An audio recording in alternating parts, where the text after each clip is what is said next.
Welcome to CC, the Classic Car Show. In this episode, we go for a ride in a classic British runabout, affectionately known as the Flying Brick. We test your classic car knowledge with the very tricky Know Your Chrome. Also on the show, a very rare and unusual Italian GT car that is a real head-turner. Plus, we find a classic car collection, a classic of tomorrow that may just well be out of your price range, and a closer look at a Porsche of yesteryear.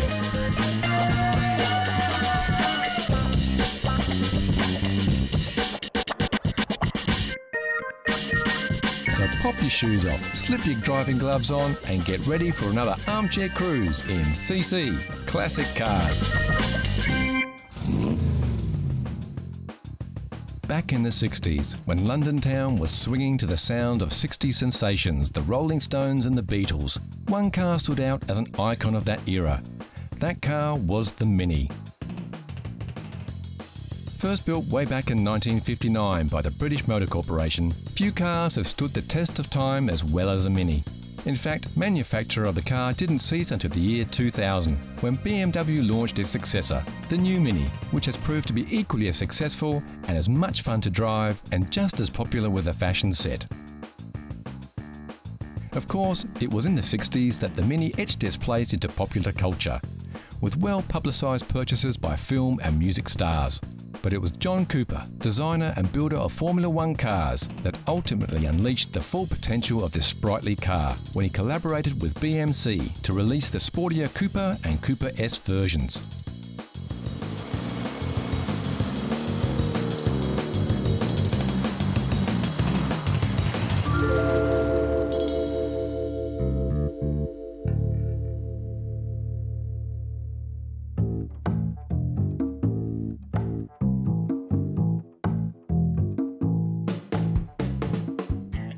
From 1961, the Cooper Car Company tricked up standard Minis with a racing-tuned engine, twin SU carbs, a closer ratio gearbox and front disc brakes.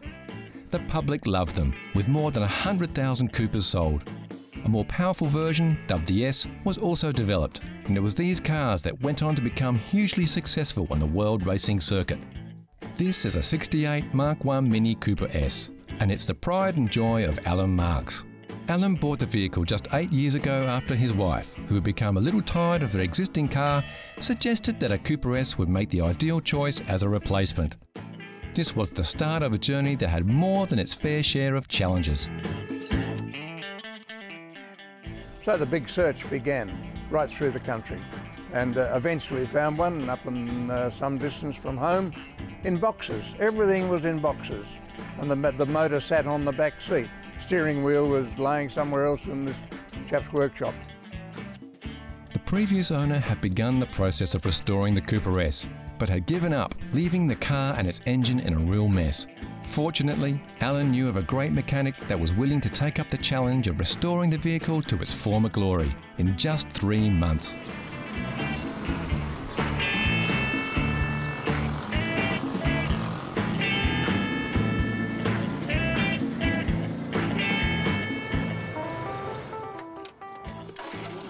After sorting through all the boxes, the restoration of this classic Mini could begin.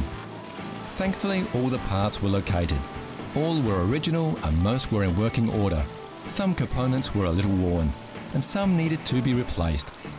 However, the engine was meticulously reconditioned, and Alan's mechanic even managed to open up the engine a little to 1310cc, which gives the car a top speed of 105 miles per hour, or about 168 kilometres per hour. He rebuilt the motor from start to finish. The paintwork was done by an absolute expert, and I'm over the moon with it. I think it's a beautiful motor car.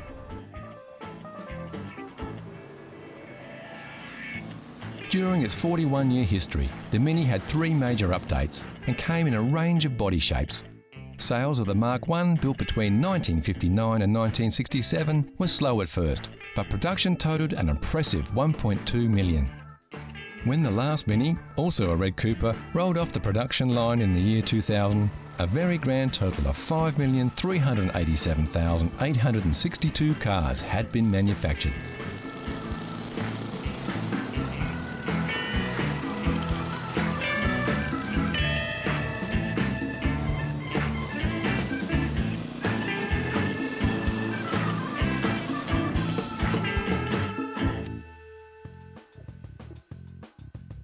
Minis have always been considered cool, and it's not surprising when you consider the long list of celebrity owners.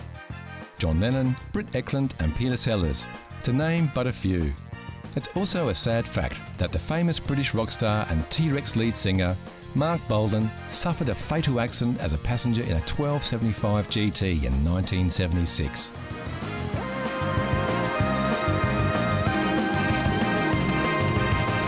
Minis were famous for being dangerous. In the Mark I, safety features such as seatbelts and door mirrors were optional extras. It's even said that the car's designer, Sir Alec Isengonis, once quipped that he made cars with such good brakes and steering that if people get into a crash, it's their own fault. And maybe that's the secret of the Mini's success. Sure, they're a little bit dangerous, but they're very, very cool, and combined with their incredible racing pedigree, the Mini Cooper S has become an icon not just of 60s chic, but of classic motoring in general.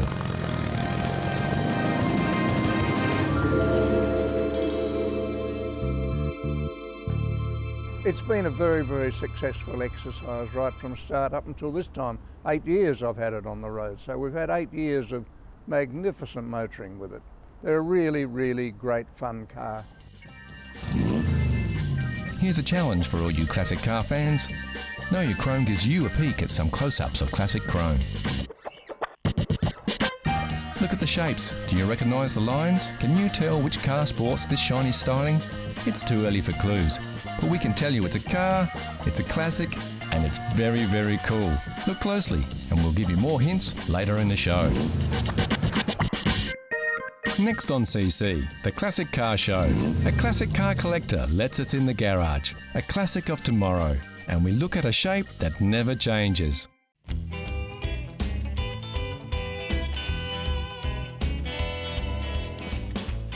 Meet Dennis. He's an avid car collector. Engine oil was running through his veins. His father worked for General Motors. Dennis got hooked at a fairly young age, and as soon as he could afford to buy cars, he was sure to pick ones that were fairly difficult to come by. My first car was an Austin Healey, but since then I've bought cars and in some cases have had them professionally restored.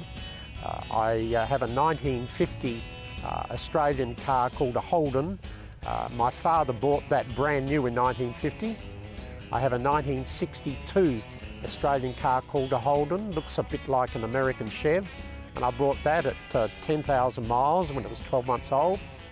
I've got a 1923 Fiat, which I bought while it was still running, but in a very sorry condition, so I had that professionally restored.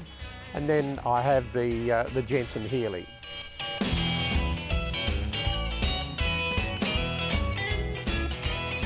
Dennis stores his collection in 2 garages, along with an impressive array of models, photographs and memorabilia.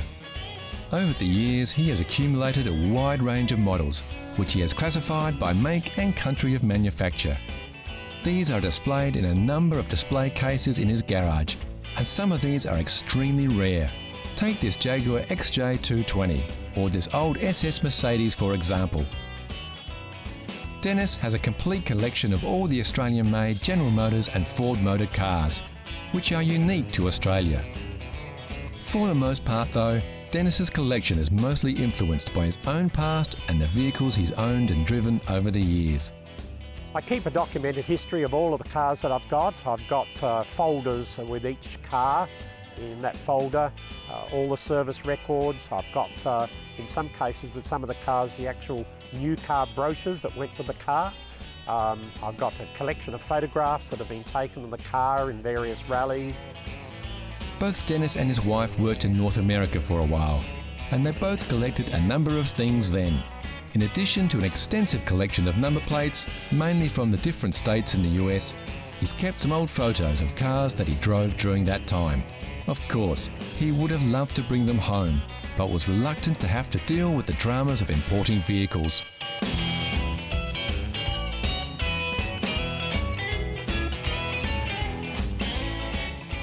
Dennis has crammed his collection into every spare bit of space that he has, even though he and his wife only recently built a new home with enough garage space to house his cars.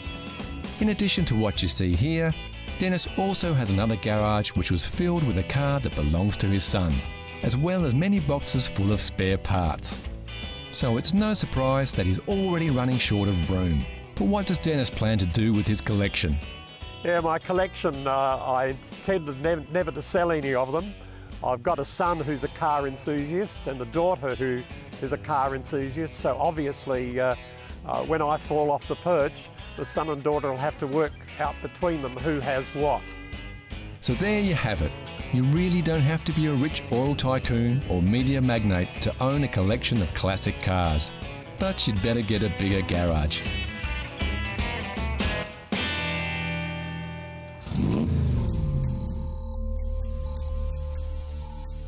It's not just sports cars that become classics of tomorrow. If a car is in any way unique, it'll have a good shot at becoming a future collector car. And this Bentley Mulsanne definitely fits into that category.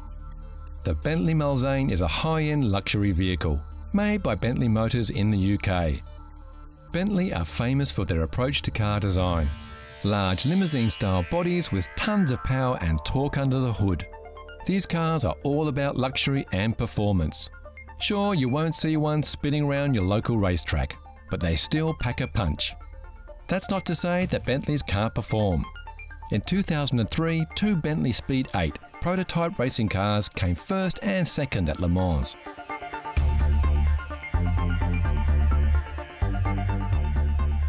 The design of the Mulsanne is a nod to yesteryear, with the classic style radiator grille and round headlamps.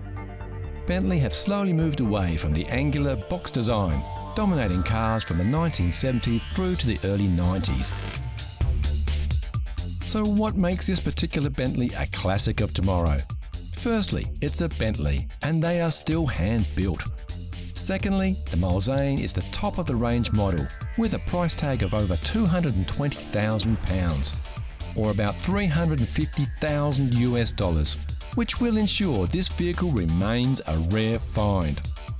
And along with that starting price comes a ton of extra features and customisations. Cars at Bentley are often made to order, and buyers can select from a range of timbers, hides and colours to ensure their Bentley Mulsanne is truly a unique car. It may only be a reality for the wealthy, but the Bentley Mulsanne will definitely become a classic of tomorrow.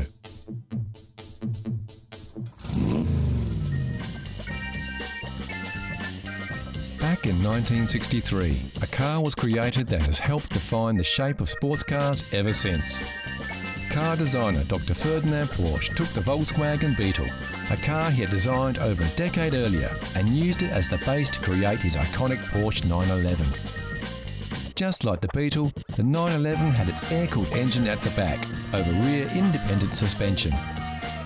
With a larger bore engine and some spectacular aerodynamics, the Porsche 911 was hailed as a giant leap in car design. Porsche is a classic design shape, and it's in the National Motor Museum for that very reason. Some people regard Porsche as an ugly car, others sing their accolades about their design shape. Porsche has had a number of attempts at changing the shape with the 928 and the 944. However, none of those have lasted the test of time like the classic 911 shape. What we are looking at here is a 1976 Porsche 911 Carrera. Many consider this 911 to be the quintessential street legal racing car. The 911 Carrera RS was developed so Porsche could race in production car races, where it was a requirement that minimum numbers of commercial production vehicles were built. This turned out to be a win-win for Porsche, with cars performing incredibly well in competition and also gaining a devoted following from buyers due to its stellar performance and head-turning looks. The 911 Carrera RS differed from previous model 911s with more power, a reworked rear suspension, some modern styling, especially around the bumpers, and most notable of all, the whale tail or ducktail spoiler that defined the vehicle for generations of road users.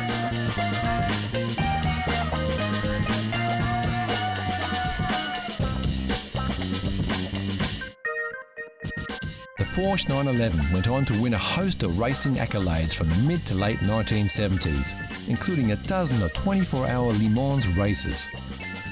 Racing pedigree aside, we have to agree the Porsche 911 Carrera is more than just a classic car.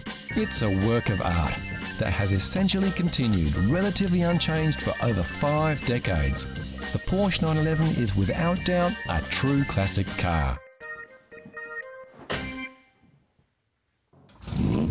So how well did you go with your first peek? How well did you know your chrome? Here's a quick update. Did you guess it right away, or are you still pondering? Take a look at these shots. We're showing you a little more of the car here, so you should be able to pick it. The answer is coming soon.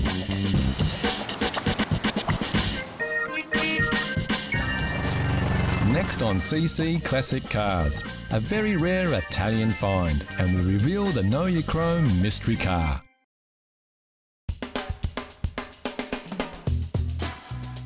It's been said that all roads lead to Rome, and in the case of this rare and pristine example of a 1965 Lancia Flaminia GTL, it seems that this is very, very true. Lancia had a habit of naming their cars after Roman roads. There's an Aprilia, an Aurelia, and there's the Flaminia, which was named after the Via Flaminia, the road leading from Rome to Rimini. This stunning example is the prized possession of Michael Warpler, a lifelong lover of Italian cars.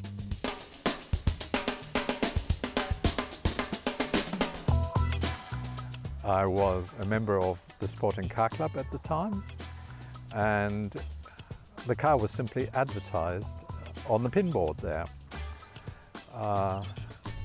An old photograph, already curling at the edges, and I thought that it would long have been sold.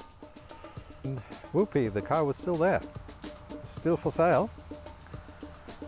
I went to have a look at it, and the decision was made. That was my car. As the car wasn't drivable at the time, Michael immediately arranged for the car to be sent by trailer to a local restoration company. Michael and his team of restorers then faced a major problem. Unfortunately, the previous owner had used well water from his farm to top up the car's radiator. This resulted in very heavy deposits in the cooling system, and the engine needed to be stripped down completely in order to remove all these calcium deposits. We found a way, by immersing the engine in a huge tub of molasses, thinned down with water. Left it there for a fortnight, and it was as bright as a new penny when it came out.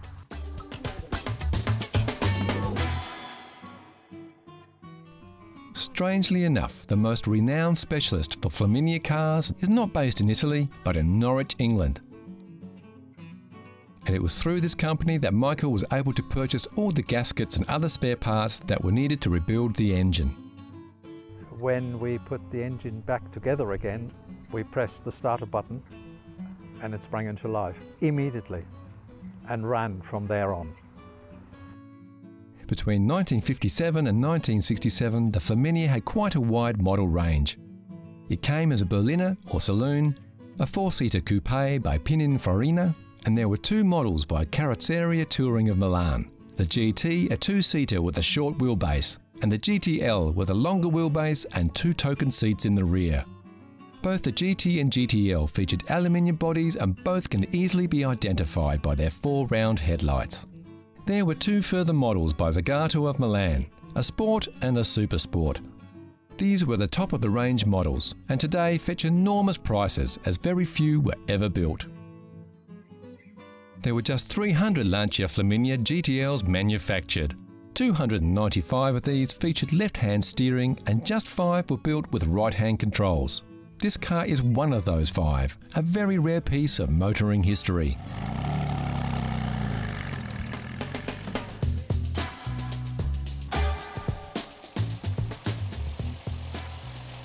The Flaminia's engine was an evolution of the world's first V6, which was introduced by its predecessor, the Aurelia.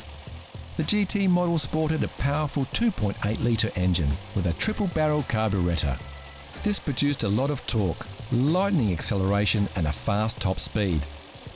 In fact, this car's top speed is 196 kilometres an hour, exactly the same as the top speed quoted in the original sales brochure.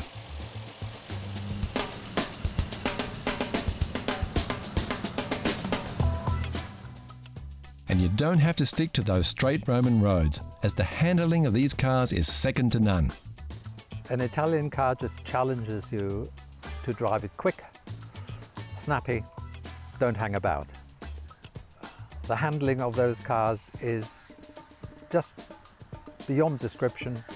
The sound of the engine, the way they rev up, the style of the body, all those things come together and make Italian cars unique, and that's what I like about them. Michael's Flaminia is an exceptional example of a prestige Italian car. It's in pristine condition with low mileage, so you'd expect him to store it away in a garage or museum somewhere. But this is not the case. I bought it with only 14,000 miles on the clock, and it now has 36,000 miles on the clock, and the difference between the two was sheer driving pleasure.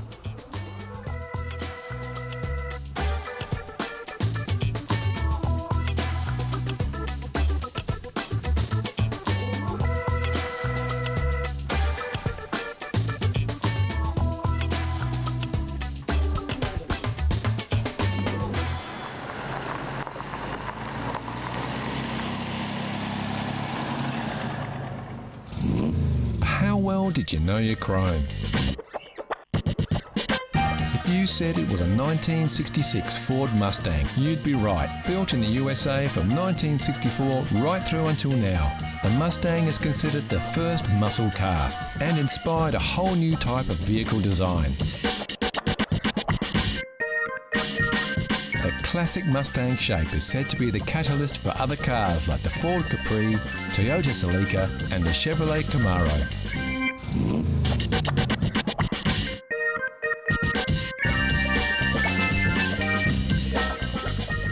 Classic cars are everywhere.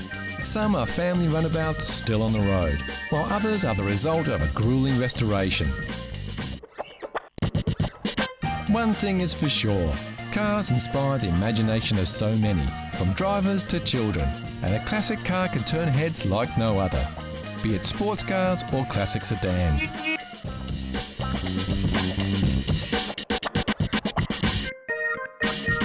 They may not be the answer to your commuting needs, but they have a soul and character that we see every day at CC. Classic cars.